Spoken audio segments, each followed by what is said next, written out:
سوال ہے، رسول اللہ کے صحابہ نے تراویح کے قرآن پڑھایا، سنایا کہ انہوں نے کبھی مٹھائیاں بانٹی؟ اور پھر انہوں نے کہا جی سواب، تو اس کا مطلب یہ سارے وہابی جو کچھ کرتے ہیں، یہ جو ختم کرتے ہیں، یہ فضول کام ہے، لہٰذا ان کو جو چندے دینے والے ہیں وہ سوچیں بھائی فضول کام کر رہے ہیں۔ رسول اللہ صلی اللہ علیہ وسلم کی ولادت کیا ایسے اچانک ہو گئی؟ صحابہ کرام کو وہ دن معلوم تھا، اللہ کے رسول کو معلوم تھا، اللہ کے رسول نے پیر والے دن روزہ تو رکھ رہے ہیں لیکن لوگوں کو جمع کر کے دعوت نہیں کھلا رہے بلکہ بھوکے رہ رہے ہیں،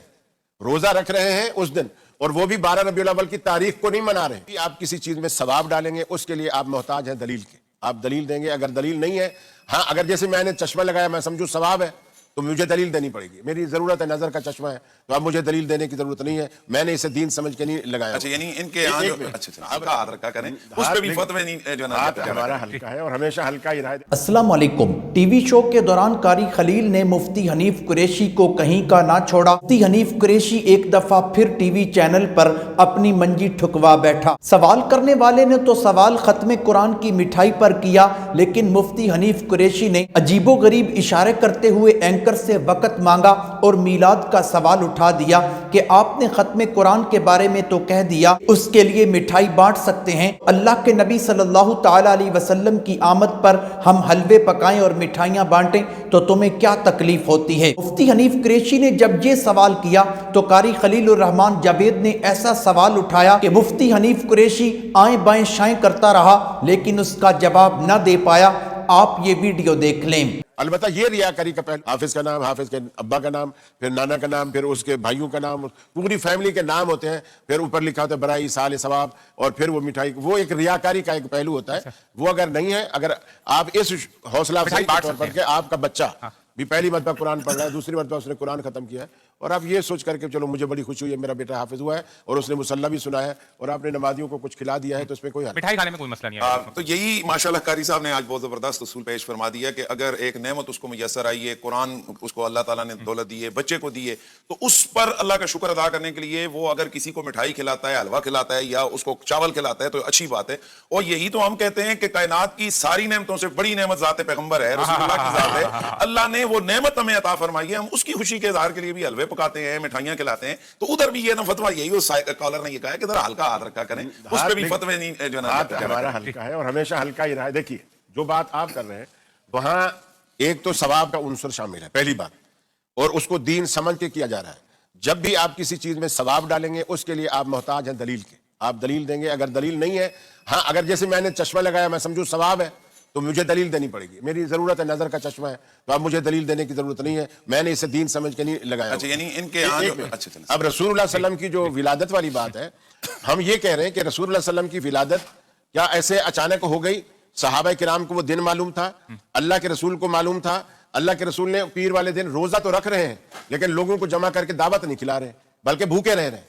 روزہ رکھ رہے ہیں اس دن، اور وہ بھی 12 ربیع الاول کی تاریخ کو نہیں منا رہے۔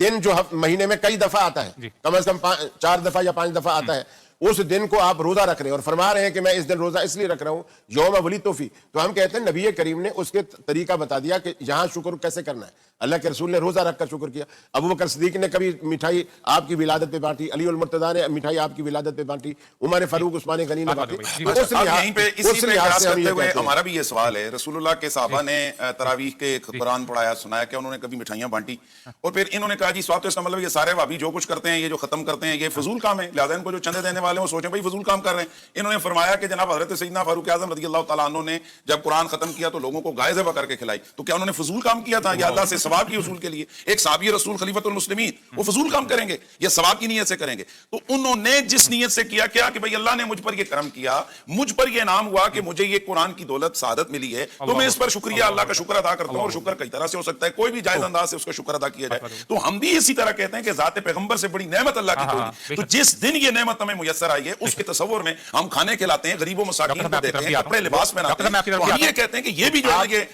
یہ اچھا کام ہے، اس میں کوئی۔ میں صرف یہ پوچھنا چاہ رہا تھا کہ رسول اللہ صلی اللہ علیہ وسلم کی ولادت بسعادت کتنی مرتبہ ہوئی؟ ظاہر بات ایک مرتبہ ہوئی۔ اب شکرانہ وہ جو کھانا کھلا رہے ہیں، چلو اب دعوت کے نام پر ہی شکرانے ایک دفعہ کھلا دو، لیکن ہر سال پھر دن بھی وہ جو رسول اللہ نے اس دن کو اختیار ہی نہیں کیا،